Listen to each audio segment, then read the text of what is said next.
name's Toby Ziegler. I live and work in London, and this is an exhibition I've made called The Alienation of Objects at 176 Gallery in London. For some time I've been making sculptures that refer to historical artifacts.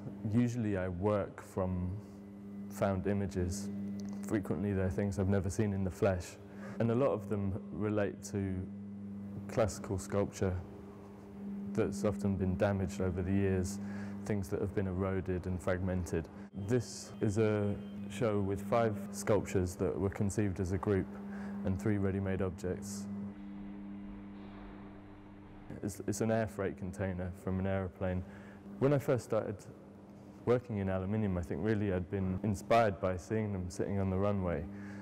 It was the fact that there was this object with an enormous mass, which sole purpose is to do with its contents, really. But you're reminded of the fact that it's hollow, that it is just this skin of aluminium, by the fact that it's been bashed over the years from the inside. It has this kind of inflated quality to it, which is something I think it shares with the sculptures, which have a kind of pneumatic quality sometimes. The way I work is to gradually reduce the amount of information, reduce the number of polygons that describe a form. Sometimes to hack parts off, sometimes to make holes. Often you can see the inside of the sculpture so that it kind of shatters the illusion of a solid form.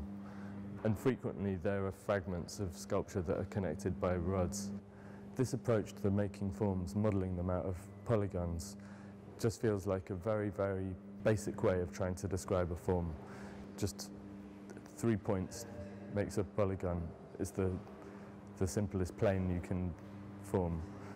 All of the sculptures that I've been making recently do relate to existing objects, art objects, with their own narratives, often with several layers of narrative. And in a way those things are very significant before I actually start making something. But they're not content, they're not meaning for the work. It's like a kind of springboard, really. I think when someone comes in to see the show, I don't want it to be a knowledge-based experience, and I don't think that offers an explanation of the work. I think at the end of the day, people have to come in and encounter these sculptures as things, and maybe there's some residue of those narratives, but really it's about that loss of information and about someone having to make relationships between objects or between themselves and those objects.